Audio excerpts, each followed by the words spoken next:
Hi guys, my name is Renata and welcome to my channel.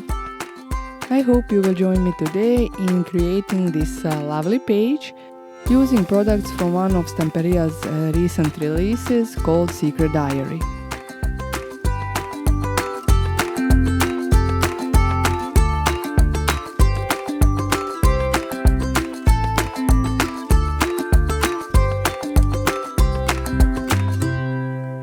First of all, I would like to show you the elements which have inspired me to create this page.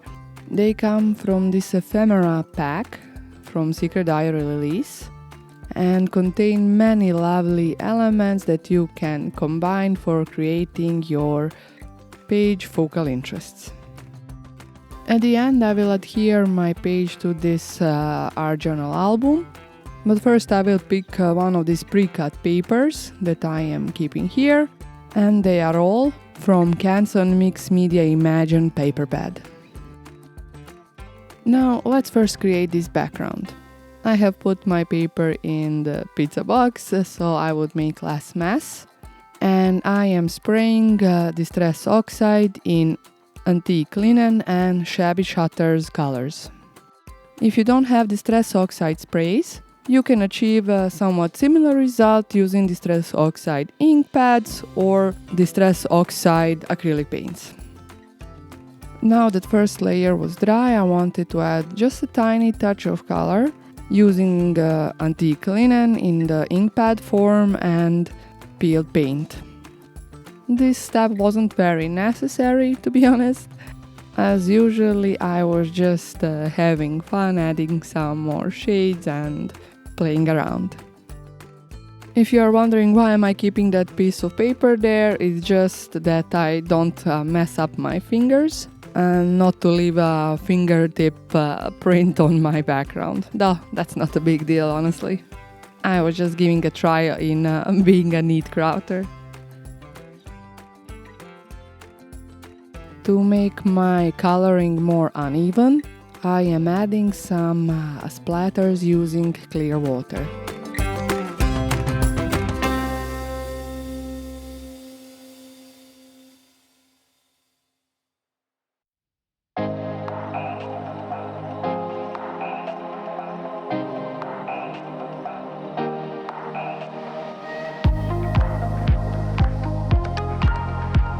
And while I'm doing splatters, I thought to add some in vintage photo color as well.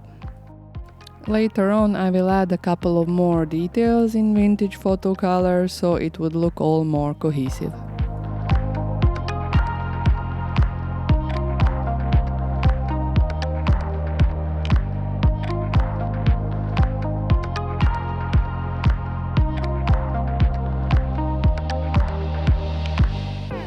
Now let's make that brick wall. For that, I will use one of rather old stencils from Tim Holtz collection. And to be honest, this is one of the stencil which was well loved and used over and over, as you can notice. Now, I have picked two shades of red for making my bricks, but at the end I will use only one of them. My original idea was to shade the bricks, but I gave up at the end. Anyway, here you can see your options for coloring the bricks, as I think both of them would work really good. The color that I am using is called Fired Brick, but the other color which would have worked really well in my opinion is called Aged Mahogany. For applying the color, I am using an ink blending tool from Studio Light.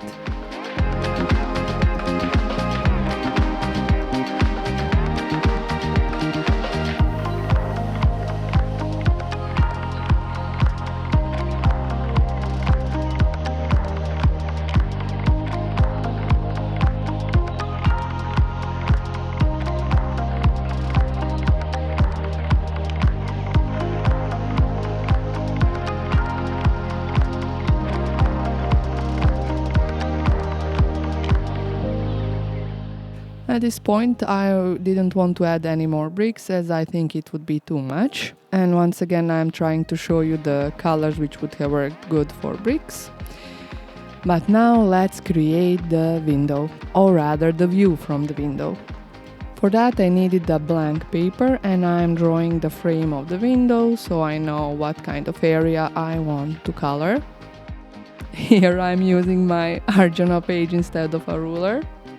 But anyway, the point was approximately to estimate the area which I need to color. Now again, you could have used Distress Oxides for making this night scene that I will do, but this time I decided to use an acrylic paint. This particular one is from Studio Light and Art by Marlene and it is called Smurf. As I'm applying the color, you can notice that the brush strokes are very visible, but I decided that's not the look that I want at this point, so I'm smudging the paint with my fingers. But of course there are better ways to do this. I could have blended the color using a wet baby wipe or makeup brush, whatever you have at hand, honestly. Now I will use my Caran Neocolors for two purposes actually. As you see, I wanted to add the moon, but my moon was missing some glow, so I will try to achieve that glow effect using my Neocolors. Here I'm just trying with a pencil to mark the area where my glow should be.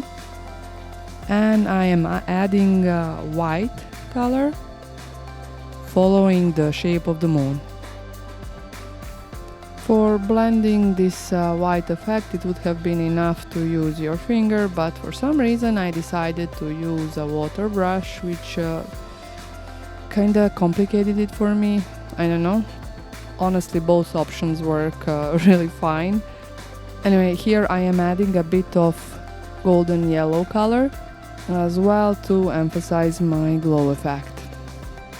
Now you can watch for a minute how I'm struggling with achieving the perfect glow effect that I imagined. And I don't know why, this is usually very easy. I just wanted to achieve this very smooth effect without having any brush strokes. Or just maybe I was trying to be too much of a perfectionist, I don't know.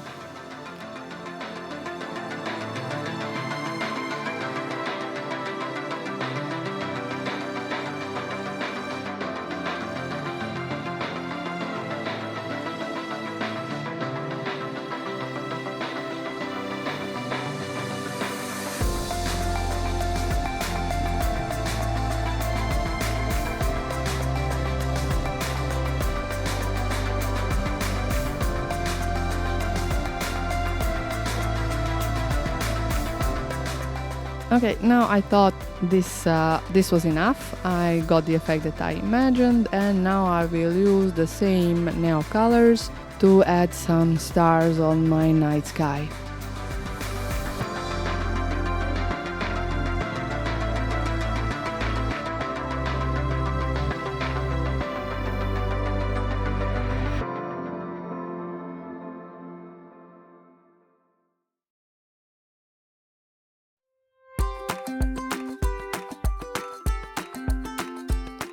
Now it didn't make much sense that my glow is yellow but my moon is so grey, so I am adding the same golden yellow color on the moon as well.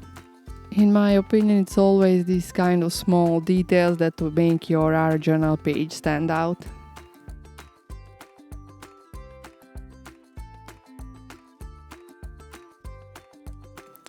Now, for some reason, I will completely forget the fact that this Stamperia Ephemera is self-adhesive, so I'm using a liquid glue to adhere the moon. Later on, it will come to my mind. I was just, I guess, too much focused on making this window look really nice and forgot the whole thing. But anyway, use this as a reminder that this Ephemera pack is self-adhesive. And that fact would have saved me some nerves by adding glue at these tiny stripes of the window frame.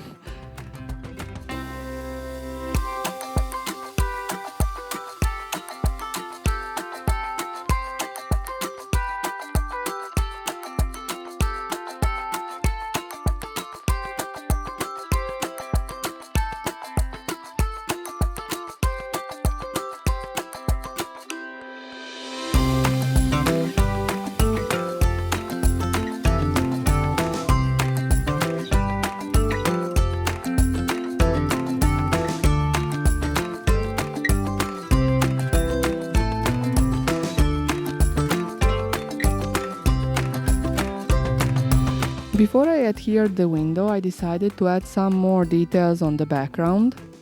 For that I will use once again vintage photo distress oxide and this beautiful stencil from Stamperia. I am adding these kind of text blocks a bit randomly over page, trying to make them not stand out too much, just rather melt in the background but still give some subtle interest.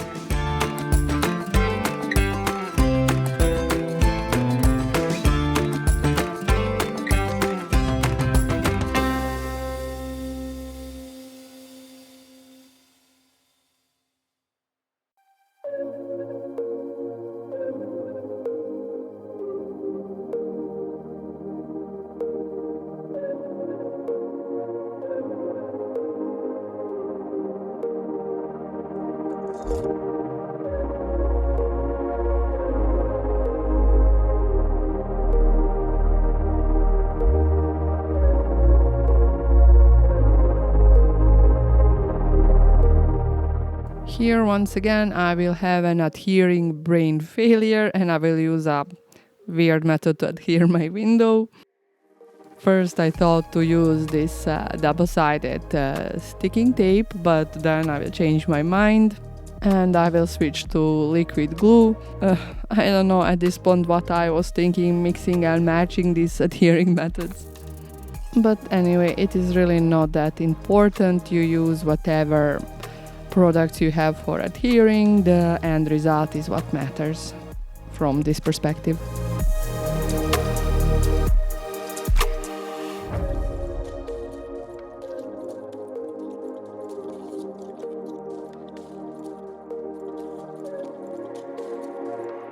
Here you will notice that I have this double-sided adhering tape on the back of my page. The reason for that is that, as you might have noticed at the beginning of this video, I am planning to adhere this page in my art journal album.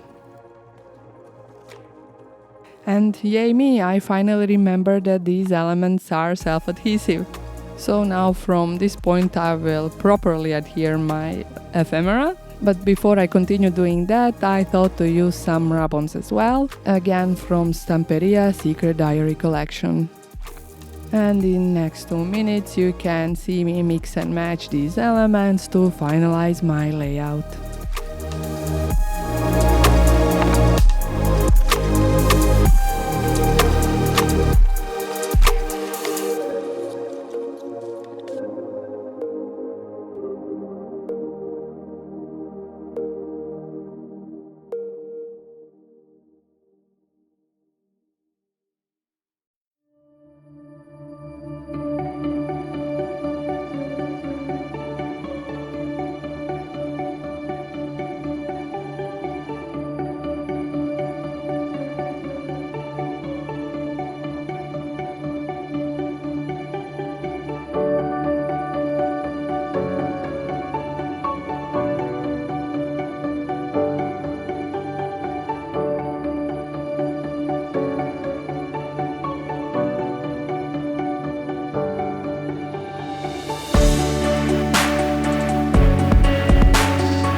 Now this was about it, but I first needed to add my sentiment using another product from the same collection from Stamperia, but this time in a form of a scrapbook paper.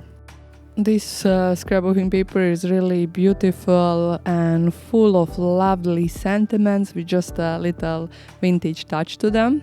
And I managed to find one which really fits the mood of my page, saying "Dream under a starry sky."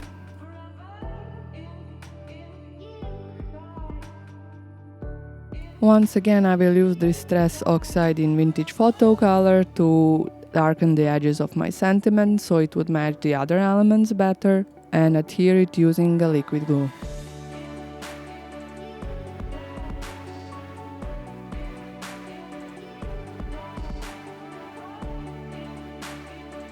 And as a last step before I adhere my page to the album is to darken the edges of my page itself, same as I did it for the sentiment.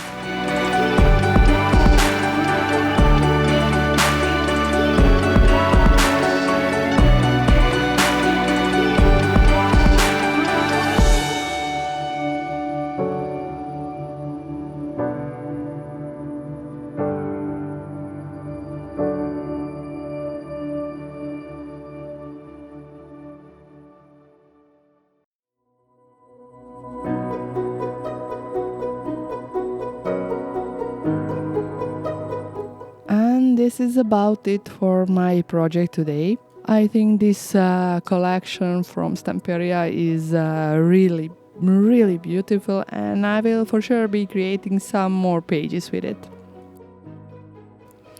Anyway, thank you so much for spending your time with me. I appreciate you all. I hope I managed to inspire you to get a bit crafty today, and I also hope to see you soon again. Bye!